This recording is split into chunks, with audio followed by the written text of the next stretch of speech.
लगातार सवाल उठाए जा रहे हैं, खासतौर पर महिलाओं की सुरक्षा को लेकर के, क्योंकि कई बार ऐसा होता है कि राइड जब बुक की जाती है तो बाइक कमर्शियल नहीं होती, प्राइवेट होती है, लाइसेंस किसी और व्यक्ति का होता है और बाइक से कोई और आता है, राइड कैंसिल कर दी जाती है। रूट को इस तरीके से ट्रैक किया जाता है कि कई बार सुनसान इलाके में भी महिलाओं को छोड़ा गया। लड़कियों को लेकर भी अलग तरह की समस्याएं होती हैं, कोई यहाँ पे पैनिक बटन नहीं है। वर्किंग वीमेन कैसे सोचती हैं, क्योंकि लास्ट माइल कनेक्टिविटी के लिए बाइक्स बेहद महत्वपूर्ण है।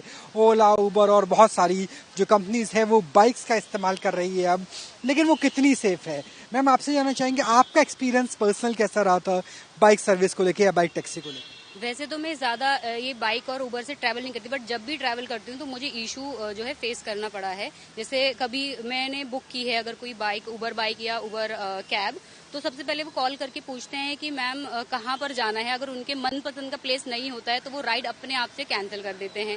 या जैसे अभी आजकल बारिश का इशू चल रहा है, तो बारिश के इशू में अगर मतलब वो ऑलरेडी उस ऐप पे पैसा बढ़कर आता है तो उस पैसे के मतलब कि डिटेल्स के बाद भी वो लोग कॉल करके बोलते हैं कि हमें 50 या 100 रुपए एक्स्ट्रा चाहिए इतने ही जगह का, जबकि उसमें ऑलरेडी पैसा बढ़ा के वो देता है। तो ये दो इशू मेरे को मेनली फेस करने पड़े हैं। तो आपको ये फेस करने में कई बार ऐसा होता है कि बाइक की जगह ऑटो आ जाता है या बाइक की जगह गाड़ी आ जाती है और ये कहा जाता है आप गाड़ी से ही चले जाइए। किस तरीके से अनसेफ आप समझते हैं ब्रेकिंग को लेकर के, खासतौर पर अगर बाइक टैक्सी की बात? तो अभी रिसेंटली मैंने एक ऑटो बुक किया था, क्योंकि मॉर्निंग में ऑफिस आना जाना होता है तो ऑटो बुक करती हूँ। तो ऑटो की जगह ई रिक्शा था, तो मैंने ऑब्जेक्शन किया कि भाई मैंने तो ऑटो बुक किया है, लेकिन चूंकि रेनी सीजन है, अब इतनी देर वेट करने के बाद दिखा रहा होता है 5 मिनट, आता है 15-15 मिनट में, और उसमें भी ई रिक्शा आया, तो कैंसिल करना भी अपना ऑफिस और लेट होना है। तो ये इशू है। दूसरा ये इशू होता है जो आप अभी बता रहे थे कि गाड़ी का नंबर जब हम बुक करते हैं तो कुछ और होता है और वो लोकेशन पे खड़ा होता है, वेटिंग टाइम जो जितना मिलता है उससे एक्सीड कर जाता है, उसका रेंट हमारा बढ़ जाता है।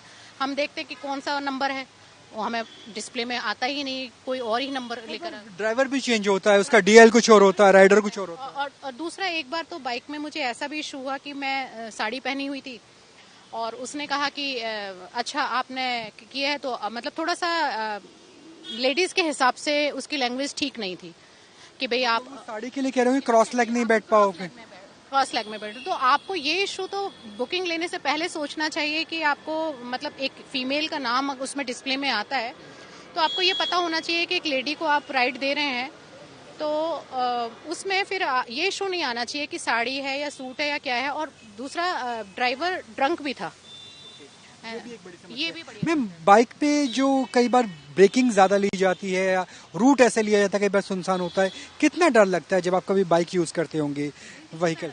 जाहिर सी बात है, जब लेडीज हैं डर तो होना ही पॉसिबल है। और अभी जस्ट में जल्दी ही नोएडा में एक आपने केस सुना होगा, अभी एक था, मतलब एक स्कूटी था, स्कूटी पर मतलब लेडीज जो है वो बोल रही थी कि रोकिए रोकिए, ड्राइवर मगर इस चीज को रोक नहीं रहा था। तो ये देखिए उसने अपनी जान बचाने के लिए, सेफ्टी के पर्पज से लेडीज जो है उसे जंप कर रही। तो एक तरीके से लगता है कभी आप भी ऐसे बाइक पे जाएं और आपको जंप करना पड़ जाए ऐसी स्थिति? नहीं, जाहिर है अपनी जान बचाने के लिए तो इंसान कुछ ना कुछ तो करेगा ही। तो उस समय डर तो खैर खत्म हो ही जाता है, उस चीज से ज्यादा तो कूदना ज्यादा ठीक है। लगता है कुछ सेफ्टी प्रोटोकॉल बाइक्स के लिए भी होने चाहिए, जैसे अगर ऑफ रूट जा रहा है तो कंपनी, जिस भी कंपनी के थ्रू आपने बुकिंग की है वो ट्रैक करे, या दिल्ली पुलिस के साथ कोई सेफ्टी मैकेनिज्म हो, कोई पैनिक बटन हो, इस टाइप की? सर बीच बीच में इस तरह की इनिशिएटिव्स लिए तो जाते हैं, पर वो बीच में धुंधले हो जाते हैं, उसका कुछ कह नहीं सकते। और जहाँ तक मेरे एक्सपीरियंस की बात है, रैपिडो, ओला, उबर, ये सबके साथ में चाहे बाइक हो, ऑटो हो, कैब हो, जो भी चीजें हों, ज्यादातर यही होता है कि वो लोकेशन जान के कि आप कॉल करेंगे, बुक हो जाएगा, जान के कैंसिल कर देंगे सीधे से कि मैं तो उस डायरेक्शन में नहीं जा रहा हूँ। सीधी सी ये बात होती है। कई बार दूसरा आप कैंसिल करो ताकि उनका टैक्स, हाँ, कि आप कैंसिल कर दीजिए, मैं आपको वैसे ऑफलाइन ले जाऊंगा, आप मुझे इतना अमाउंट दे दीजिएगा, जितना इसमें दिखा रहा है उससे तो वो बढ़ा के देंगे, वो उतने अमाउंट में मानने को तैयार ही नहीं है। और बहुत बार ये रीजन मेंशन करके कैंसिल में रिस्क भी रहता होगा कि आप ऑफलाइन लेके जाएंगे डायरेक्ट? रिस्क है। मेरे हस्बैंड तो इवन मना ही करते हैं कि ऑफलाइन ट्रैवल तो करना ही, कोई रिकॉर्ड नहीं है हमारे पास, और ऑनलाइन भी अगर हम बुक करके कर रहे हैं, अगर दूसरी गाड़ी आ जाती है वो बहाने बना देते हैं कि हमारा ना ये वाली गाड़ी हमारी सर्विसिंग के लिए गई हुई है, ये बाइक हमारा सर्विसिंग के लिए गया हुआ है, उसमें कुछ इशू हो गया था, पंक्चर हो गया था। राइडर भी चेंज हो जाता है और बाइक भी चेंज हो जाता है। एक बार राइडर भी चेंज था, जिस रजिस्ट्रेशन पे वो बाइक चल रहा था वो भी अलग था बिल्कुल। उसमें वो राउंड अबाउट ऐसे करके बात कर रहे हैं कि कॉन्फ्रेंस कॉल चल रही है, जिसके नाम पर इशू है वो बंदे को मैं कॉल कर पा रही हूँ क्योंकि मैं तो उसके साथ में कनेक्टेड हूँ, वो बंदा उसको कॉल कर रहा है उसके पर्सनल नंबर पे, फिर ऐसे कनेक्शन मतलब उन्होंने। कितनी अनसेफ रहती है बाइक, अगर बात की जाए रैपिडो हो, ओला उबर हो, बाकी चीजें? वर्किंग वुमन के नजर से देखा जाए तो जाहिर है कि बाइक का कॉस्ट कैब से थोड़ा कम ही होता है, तो लोग लेते भी हैं, लड़कियां भी लेती हैं, लेकिन सेफ्टी पॉइंट ऑफ व्यू से मैं तो नहीं लेती हूँ। मैं तो कैब ही प्रेफर करती हूँ या उससे ज्यादा मैं मेट्रो ही प्रेफर करती हूँ। बाइक में लगता है कि एक तो इतना स्पीड है, या जहाँ पे शार्प टर्निंग, अभी केस भी हुआ जिसमें बाइक को उसने शार्प टर्न लिया, उसे गिरा के छोड़ दिया, तो ये सब जब सुनने को आता है तो डर तो लगता है। मैं पर्सनली मैंने कभी बाइक ओला उबर या रैपिडो नहीं ली है, ये सभी सुन के। और सेफ सजेशन क्या होने चाहिए एज ए वर्किंग वुमेन आपको?